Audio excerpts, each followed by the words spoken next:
O lugar não tinha nome no mapa.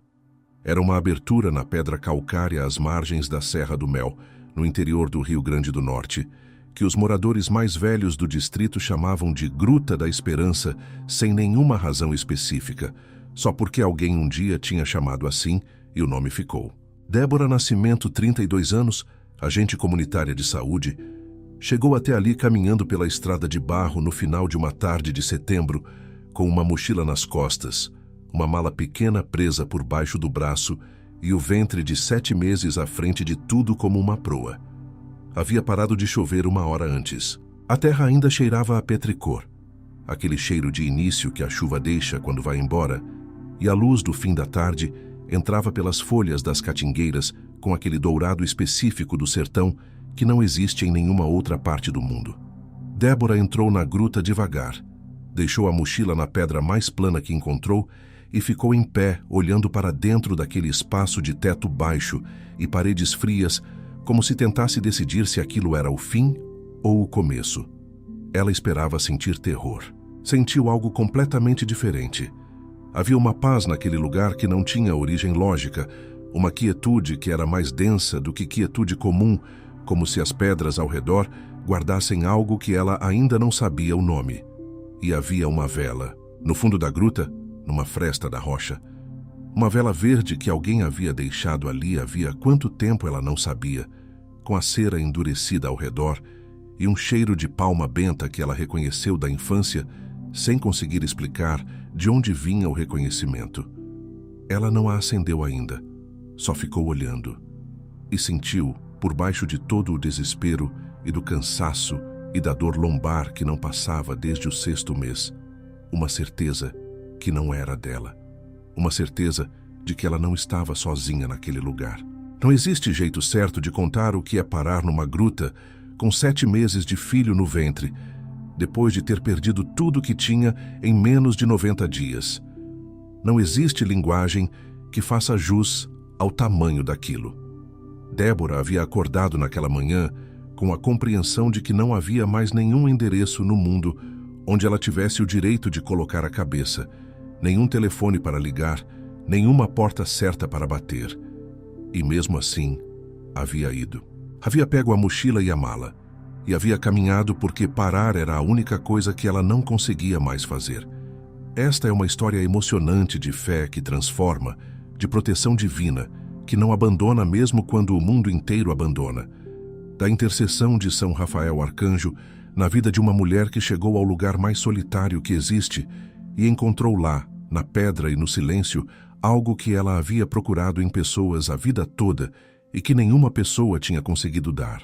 Para entender como Débora chegou àquela gruta naquele fim de tarde de setembro, é preciso voltar ao começo do ano, quando a vida ainda tinha uma forma reconhecível.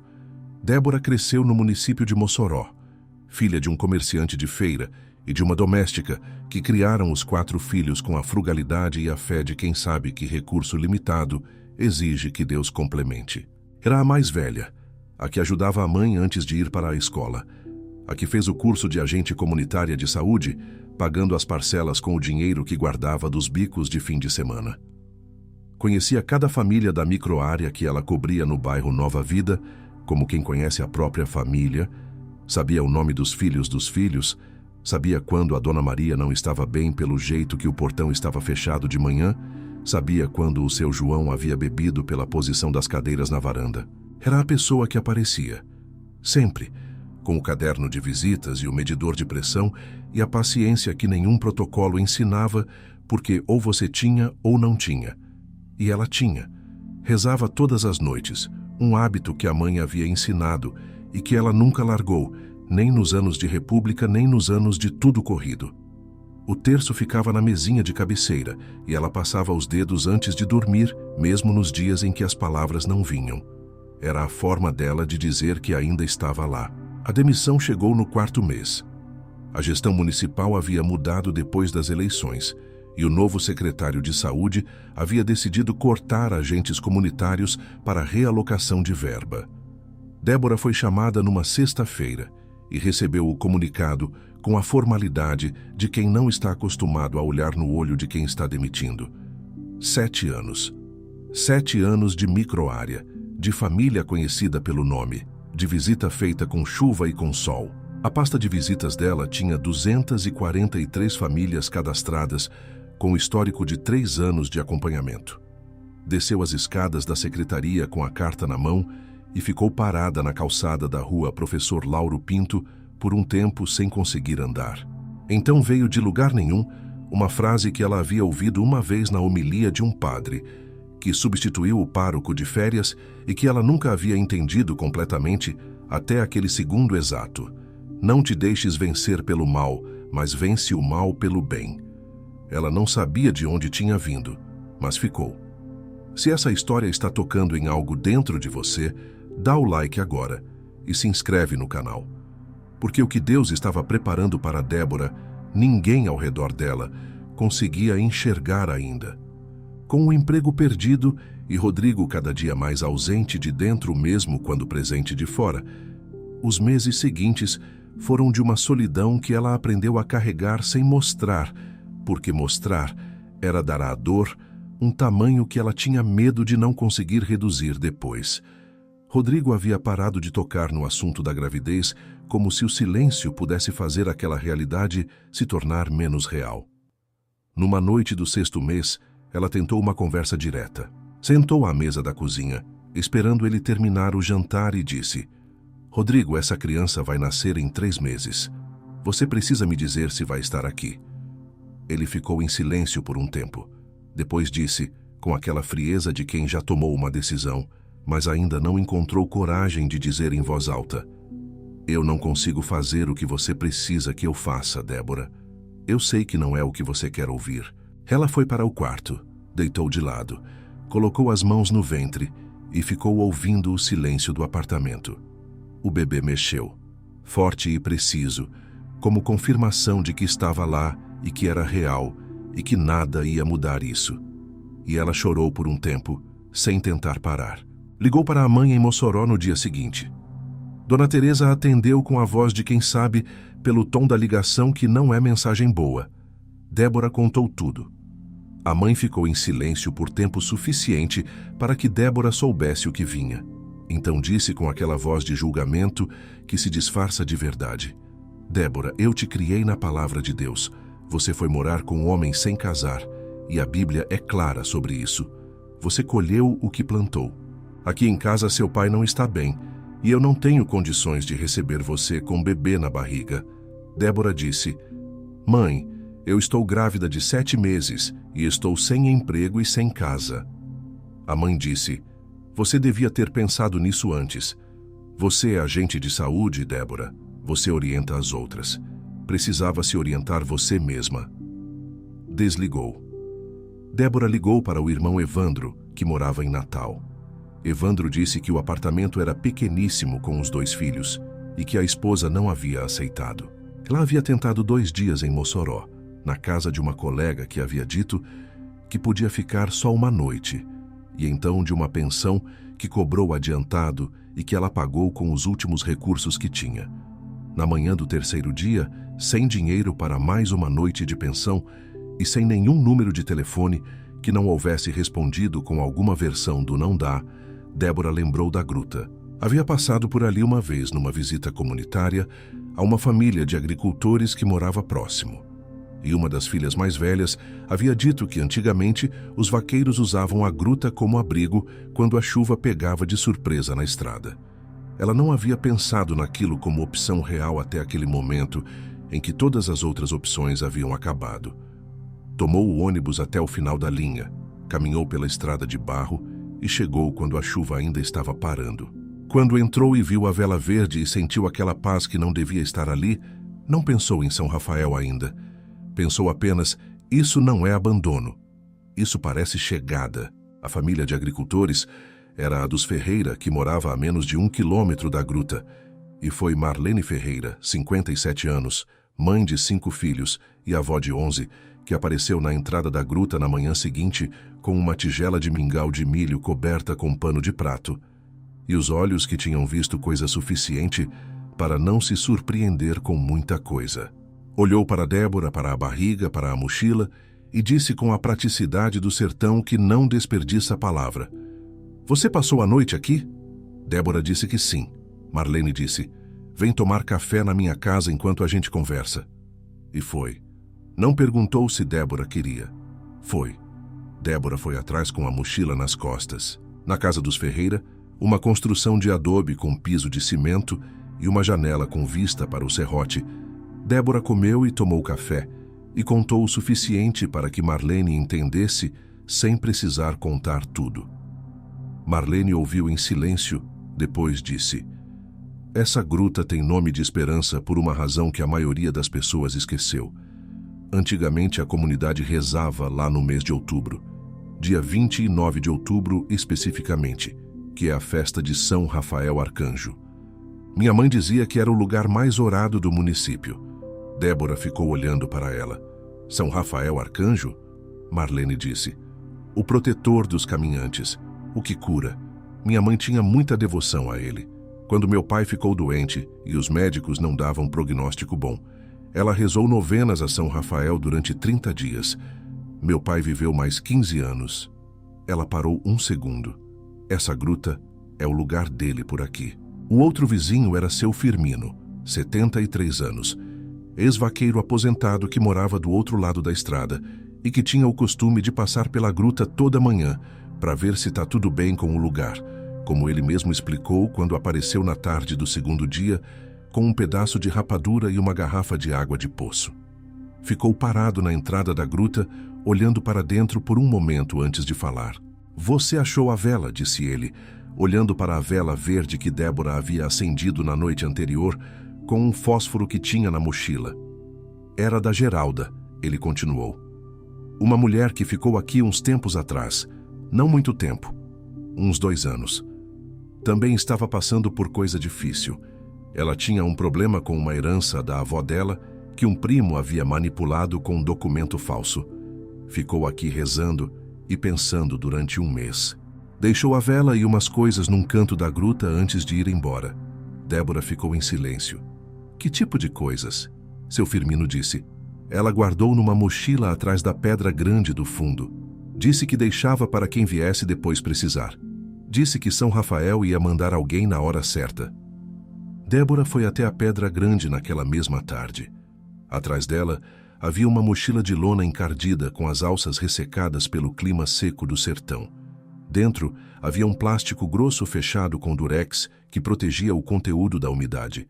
E dentro do plástico havia uma pasta de documentos, um caderno de capa dura preta, um envelope pardo e um santinho plastificado de São Rafael Arcanjo com o peixe e o cajado e uma expressão de uma serenidade que Débora ficou olhando por tempo longo sem conseguir explicar porque não conseguia parar de olhar.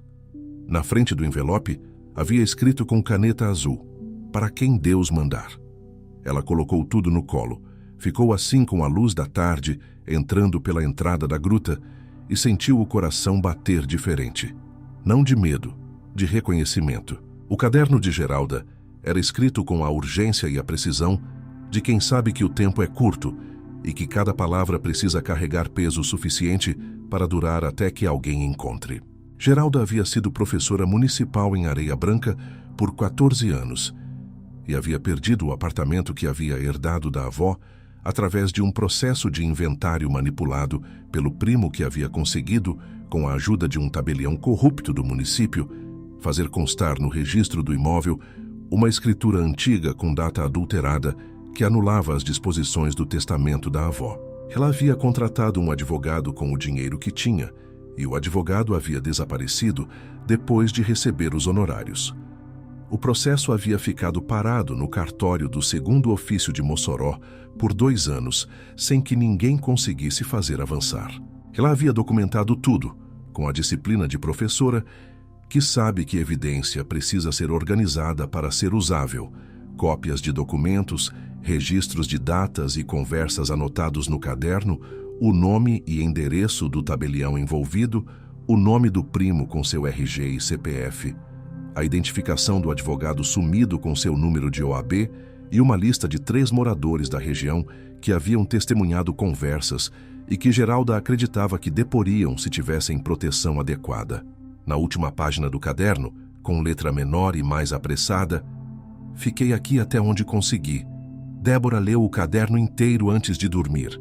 A noite estava fria do jeito que o sertão fica frio quando a noite fecha, aquele frio seco que pega pelos pés e sobe, e ela havia feito uma pequena fogueira com galhos, que Marlene havia deixado de manhã junto com um agasalho velho que disse que não usava mais. Estava com dor nas costas, com os olhos ardendo de cansaço e de algo que era mais fundo do que cansaço, e com o bebê mexendo lá dentro com aquela inquietação de 7º mês que parecia querer dizer que também havia entendido que alguma coisa estava prestes a mudar. Ela fechou o caderno, deixou no colo, inclinou a cabeça para trás na rocha fria. E foi então que a gruta mudou. Não foi o fogo da fogueira. Era outra coisa. Começou nas palmas das mãos com um calor que tinha temperatura específica, como água morna sendo derramada devagar, subiu pelos braços com aquela precisão de coisa que sabe onde precisa chegar, alcançou os ombros e a dor lombar que ela carregava havia semanas saiu de dentro dela como quem vai embora. De uma vez, como se estivesse esperando permissão. E então, a gruta ficou iluminada de um jeito que não era o fogo da fogueira nem a lua lá fora. A presença chegou como o rio chega, sem anunciar, tomando o espaço disponível com a naturalidade de quem pertence. Não houve forma dramática nem visão espetacular. Houve um adensamento daquela luz verde e dourada num ponto perto da entrada da gruta. E depois, uma sensação de presença que Débora percebia com aqueles sentidos que ficam abaixo dos 5 que têm nome, os que sabem antes de pensar, os que reconhecem antes de analisar. E a voz chegou de dentro do peito dela, daquele ponto do centro onde as certezas verdadeiras moram, não pelos ouvidos, mas de um lugar mais fundo do que os ouvidos alcançam. Era uma voz que soava como o momento depois do amém, quando a oração já terminou e o ar ainda está carregado do que foi dito, e o silêncio que vem tem textura diferente do silêncio comum. Disse: Débora. Só o nome. E ela soube. São Rafael deixou que ela chorasse com aquela paciência que não pertence ao tempo dos relógios. E enquanto ela chorava, o calor nas mãos continuou, constante como a pedra ao redor, e o bebê dentro dela ficou absolutamente quieto, como quem reconhece algo familiar antes de ter palavras para o que está reconhecendo. Você não chegou a esta gruta por acidente, disse São Rafael, e cada sílaba chegava com o peso de verdade que existia antes de ser dita. Cada porta fechada, cada telefone não atendido, cada não que você recebeu conduziu seus passos até este lugar, que foi consagrado pela fé de pessoas que sofreram antes de você e que rezaram com a mesma urgência com que você reza. A graça de Deus não é a ausência de travessia, é a presença de direção dentro da travessia que só pode ser percebida quando a alma para de fugir e começa a escutar. Ele falou sobre Geralda.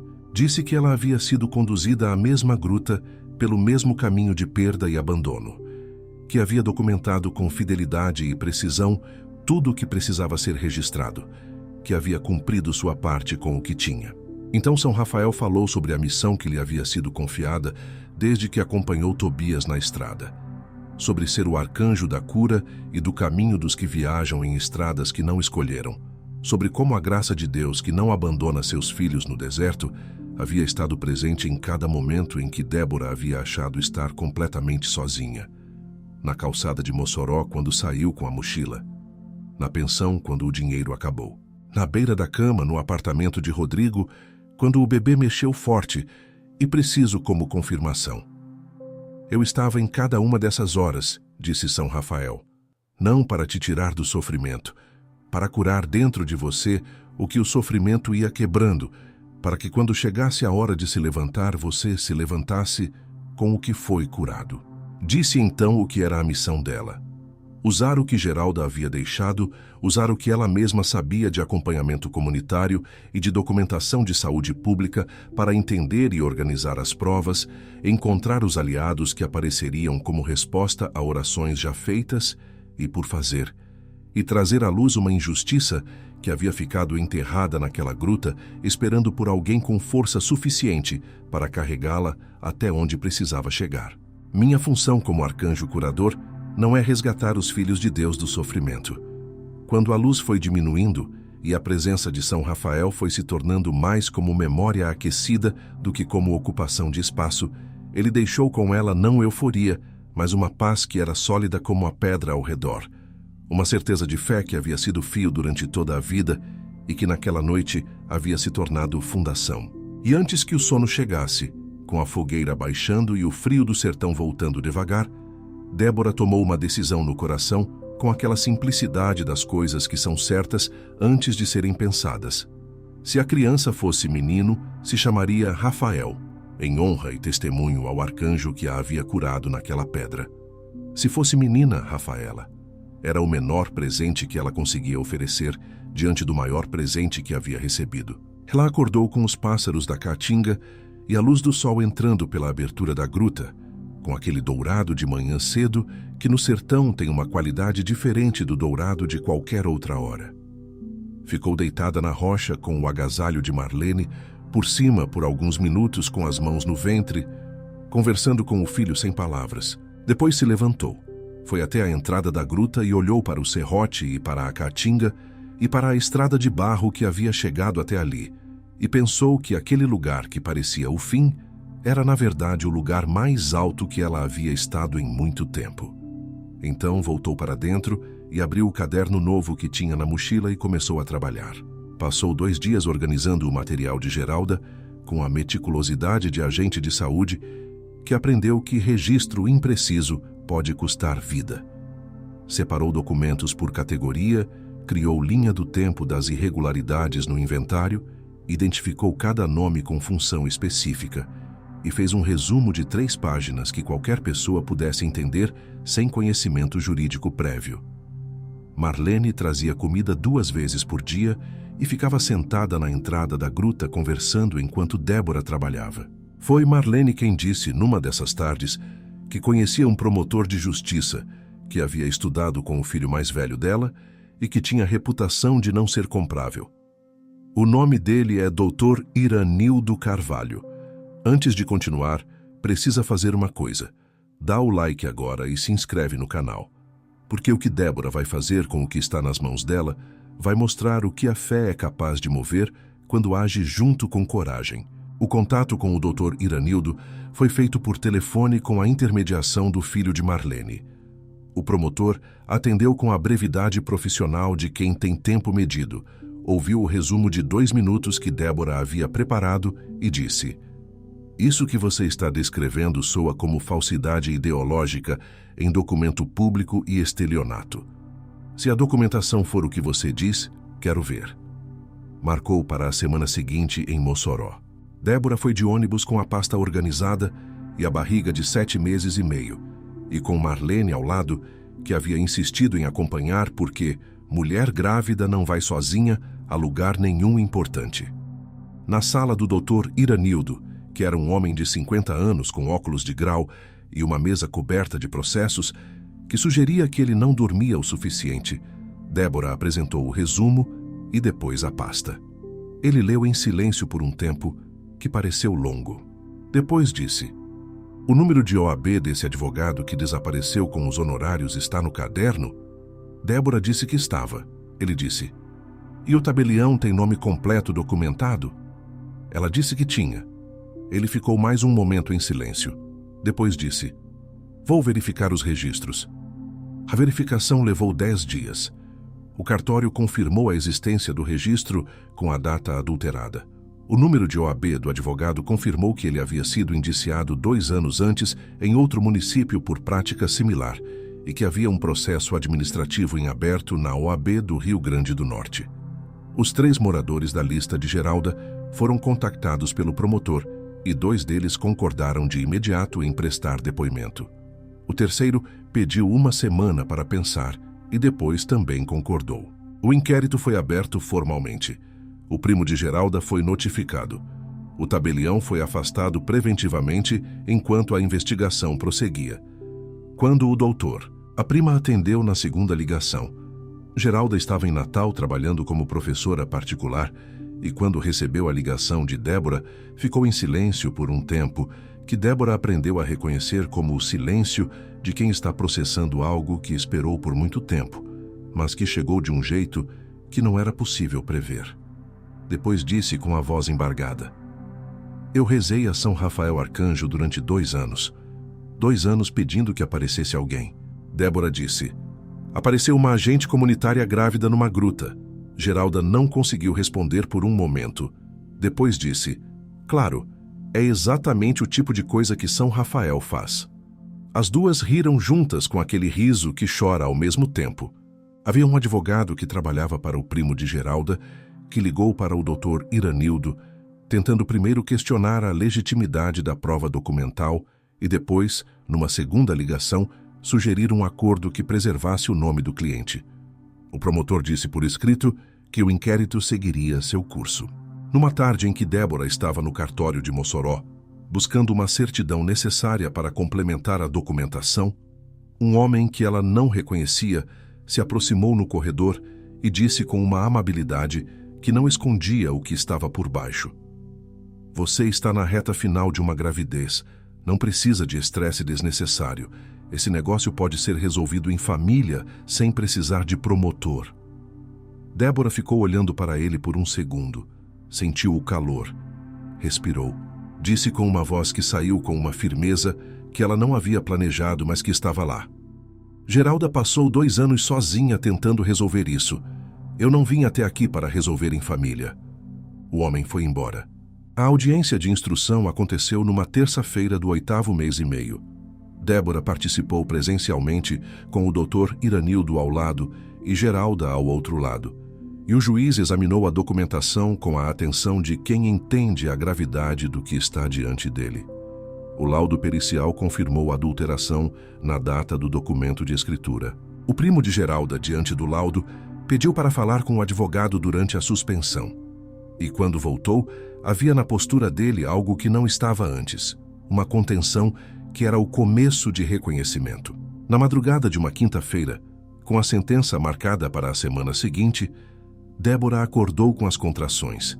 Estava em Mossoró, na casa de Marlene, que havia insistido que ela ficasse perto para o final da gravidez. Marlene estava de pé antes que Débora terminasse de chamar. Seu Firmino apareceu 10 minutos depois, com o carro de um sobrinho. No hospital, doutor Cleodon Carlos de Andrade. A equipe recebeu Débora com a eficiência de quem faz aquilo todo dia, mas havia uma enfermeira obstetra de plantão, irmã auxiliadora, que pertencia a uma congregação religiosa e que reconheceu em Débora algo que a fez permanecer mais próxima do que o protocolo exigia. Quando Débora rezou em voz baixa durante uma contração mais forte, a irmã auxiliadora rezou junto sem fazer cerimônia, como quem faz aquilo porque é o que se faz. O parto levou 8 horas. Havia um momento de complicação com a pressão que exigiu mobilização da equipe e que Débora atravessou com os punhos fechados e os olhos fechados, rezando com aquela oração que não precisa de palavra, porque já é só fé e entrega total.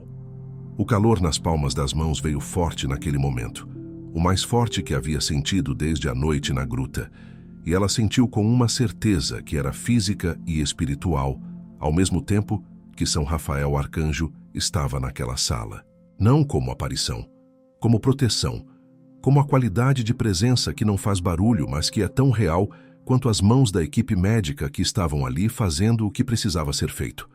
A pressão se estabilizou e o choro encheu a sala de parto com aquela potência de vida nova que quer ser ouvida.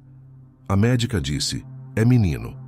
A irmã auxiliadora colocou o bebê no colo de Débora e ela ficou olhando para aquele rosto que era pequeno e vermelho e completamente dele, completamente novo, completamente vivo, apesar de tudo que havia acontecido para chegar até ali. A sentença chegou 12 dias depois do nascimento.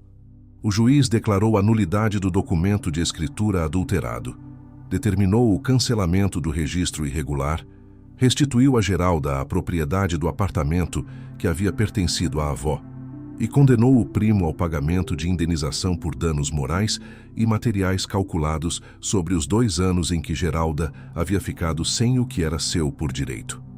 O tabelião foi encaminhado para processo criminal. O advogado que havia sumido com os honorários foi notificado pela OAB para prestar esclarecimentos sobre a denúncia agora formalizada. Geralda recebeu a notícia em Mossoró, onde havia ficado para acompanhar, e ficou em silêncio por um tempo antes de conseguir falar. Nos meses seguintes, a vida foi sendo reconstruída com aquela lentidão que é a velocidade certa das coisas que duram. Débora foi readmitida pela Secretaria Municipal de Saúde com a mudança de gestão que aconteceu no início do ano seguinte, retomando a microárea que havia sido dela por 7 anos e onde 243 famílias ainda tinham o histórico dela no sistema. A Gruta da Esperança passou a ser visitada por Débora uma vez por mês, sempre no final da tarde quando a luz entrava pela abertura com aquele dourado do sertão. Ela levava Rafael, que ficava quieto naquele lugar com uma quietude diferente da quietude de outros lugares, e ficava ali por 1 hora rezando e em silêncio, honrando o que havia acontecido naquela pedra. Marlene disse uma tarde que havia outros casos na comunidade, famílias que haviam perdido propriedades por documentação manipulada ou por dívidas fabricadas, e que a história de Geralda havia encorajado algumas dessas famílias a procurar ajuda. Débora começou a acompanhar esses casos com o doutor. Numa tarde de outubro, no 29º do mês, que era a festa de São Rafael Arcanjo, Débora foi à gruta mais cedo do que de costume. Levou uma vela verde nova e a acendeu no mesmo lugar onde havia encontrado a vela de Geralda meses antes. Ficou sentada na pedra com Rafael dormindo no colo, e o fogo da vela fazendo sombras nas paredes, e o cheiro de palha benta que ela havia aprendido a associar à presença. E sentiu, breve e suave, como respiração gentil no silêncio, o calor familiar nas palmas das mãos. São Rafael não havia ido embora. Nunca havia ido. Havia estado na gruta antes de ela chegar e estava ainda depois de ela aparecer, e ele estava ali naquele 29º de outubro, com a mesma qualidade de presença de sempre, silenciosa e real, e firme como a pedra ao redor. E ela entendeu com uma clareza que era o resultado de tudo que havia aprendido desde aquela primeira noite, que a cura que havia recebido não era para ela guardar, estava sendo passada adiante, estava nos casos das famílias que ela acompanhava, estava na firmeza com que ela havia respondido ao homem no corredor do cartório, estava no nome do filho que dormia no colo, estava sendo dada toda vez que ela aparecia de novo onde alguém precisava que alguém aparecesse. Se você chegou até aqui, você sabe que essa história não é só de Débora e de Rafael e de uma gruta no interior do Rio Grande do Norte. É de qualquer pessoa que está agora num lugar que parece o fim, sem saber que fim e começo, às vezes, são a mesma pedra. É de quem rezou sem saber se alguém ouvia e não sabe que a oração chegou. É de quem está segurando um fio de fé, achando que fio não basta, sem saber que fio é exatamente o suficiente para que o céu mova o que precisa ser movido. São Rafael Arcanjo é o protetor dos que caminham em estradas difíceis, não para tirar a estrada, para curar dentro da pessoa o que a estrada vai quebrando, para que quando ela chegar do outro lado, chegue mais inteira do que partiu. Rafael vai crescer, sabendo que o nome dele é o nome de uma noite numa gruta em que a mãe estava no fundo e São Rafael Arcanjo estava lá, e que esse nome é testemunho de que Deus não abandona nenhum filho no momento mais escuro. Se essa história tocou em algo verdadeiro dentro de você, compartilha ela agora com alguém que você sabe que está numa gruta hoje, metaforicamente ou de verdade, com a mala na pedra e o mundo de fora parecendo inacessível. Esse gesto seu pode ser a vela verde que alguém precisava encontrar para não desistir. Dá o like, compartilha e se inscreve no canal para acompanhar toda semana histórias como essa, de mulheres que foram ao fundo e encontraram lá a mão de Deus esperando. E se você está numa travessia difícil agora, lembra, São Rafael Arcanjo conhece o seu nome, do mesmo jeito que conhecia o nome de Débora, naquela pedra fria, naquela luz verde, naquela noite que parecia o fim e era o começo.